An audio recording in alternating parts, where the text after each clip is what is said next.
What's going on, everyone, and welcome to Danganronpa 3 episode discussions. Today we're going to be talking about episode 6 of Danganronpa 3, The End of Hope's Academy Future Arc. We finally did it! We caught up! That took a little longer than I wanted it to, but that's okay, you know? I'm super excited for episode 7, which I was about to say tomorrow, but you guys are seeing this 10 a.m. Eastern Standard Time on Monday. So I just want to say I will be doing a live reaction to episode 7 at like 12:15 to 12:30ish. I think XSplit is about to pop up on the screen, so if it does, sorry about that. But we're gonna talk about this episode now. This episode is called No Man is an Island.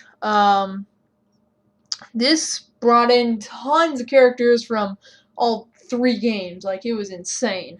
So it starts off a little funny bit with Hagakure like coming out of the water and looking like a sewage monster, and then he predicts the future, saying that this will all have a happy ending, which, no, I think is true.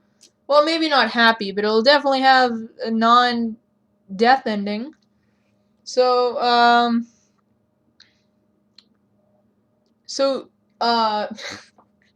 I've been watching too much of Nico B. I almost called him Yu Narakami. No, Munakata, he was like looking at Yukidome's dead body, and then he had like a flashback to when they graduated Hope's Peak High, and then he just like stabs her for whatever reason. Like I don't really understand that. And then it goes to Makoto Naegi, and he has like is a nightmare.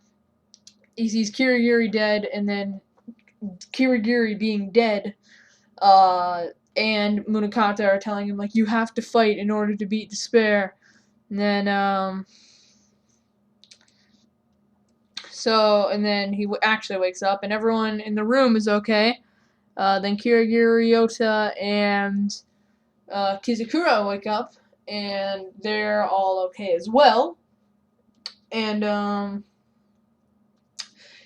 Kirigiri is, like, examining the body of Great Gozu, and then Kizakura is making himself more and more suspicious as it goes on, but he's too obvious. That's the thing. So, like, I don't know.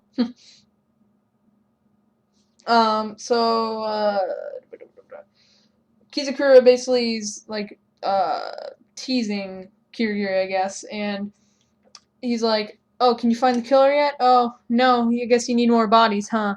And he's like, I heard that detectives are the ones that cause the murders. Without a detective, no murders would actually happen. And then he basically says, a buddy of mine despises detectives, but maybe some of his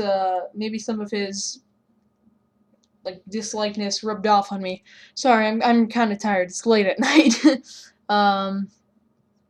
So then they both split up, and Kirigiri and Ryota find.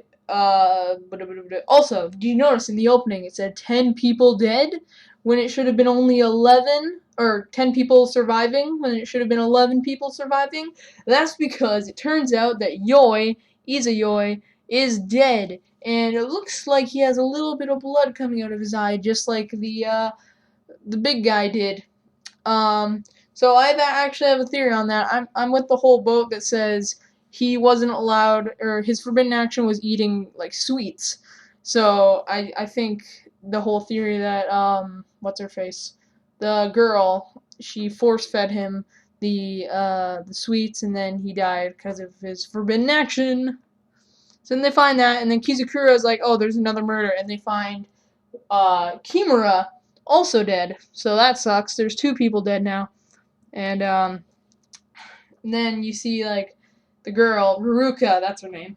She comes out and she's like, hey, help me. And then, so they're trying to hack into, Makoto, Asahina, and Gecko Gahara are trying to hack into the security system so they can see who died, and they find Tengen, and they're like, that's not the attacker's work, that's actually Munakata's work. And then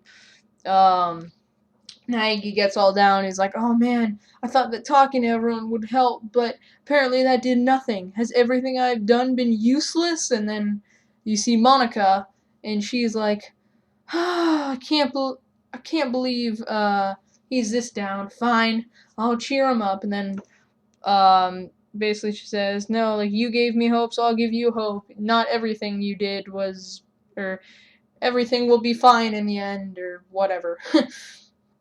And then he got like super upbeat, and then she's like, and then they check the camera again, and somehow when what's his name, Tengen was, like, impaled, he somehow wrote, I entrust the hope of the world to you. How did he do that?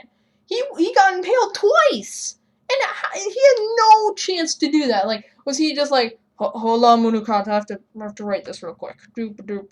Okay, you can talk to me now. Like, no!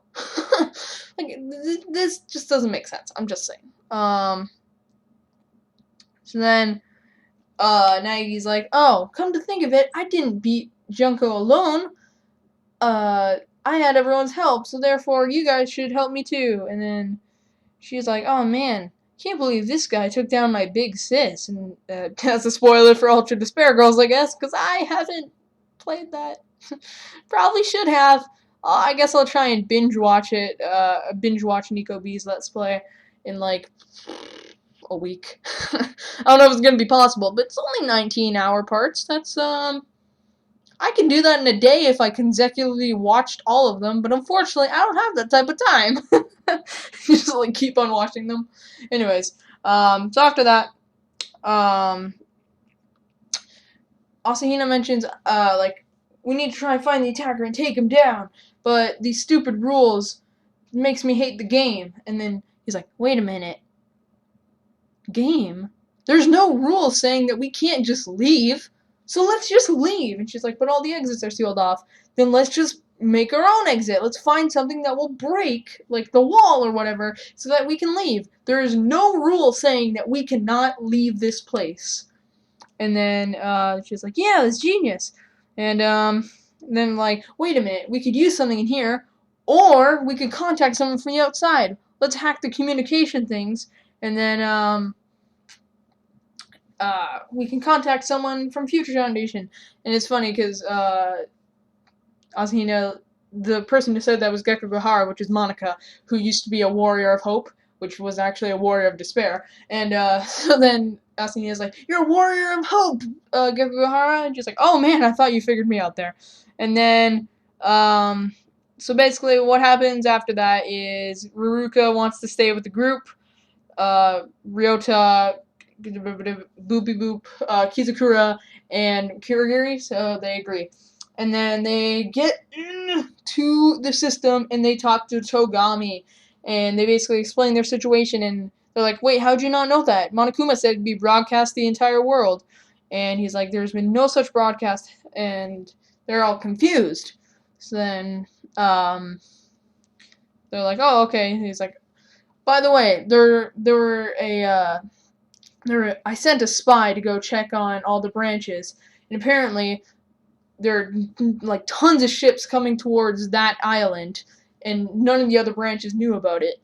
Yeah, Jabberwock Island, which all the remnants of despair are on. So then, after that, he's like, alright, I'll send a team over there, and then you figure out that Monica is actually dead, and the one there is an imposter, which I don't know if that's true right now, but then after that, it shows Komaru and Toko, and they're there, and then they get ready to go break in, I guess, and then on Jabberwock Island you see tons and tons of ships going there, and then you see Izuru, who has his Hajime look, so I assume they kind of like share the body, I guess, and he just says, this is so boring, and the episode ends. And it's just like, yes! Izuru is my favorite character from Danganronpa, so that's why I'm so happy. Anyways, I love this episode. Loved it. This is by far my favorite Future Arc episode. But tell me what you guys thought of it in the comments below. If you enjoyed this video, remember to leave a like, comment, subscribe. If you want to see more Danganronpa content, stick around because I'll be doing an entire review of the entire series. And later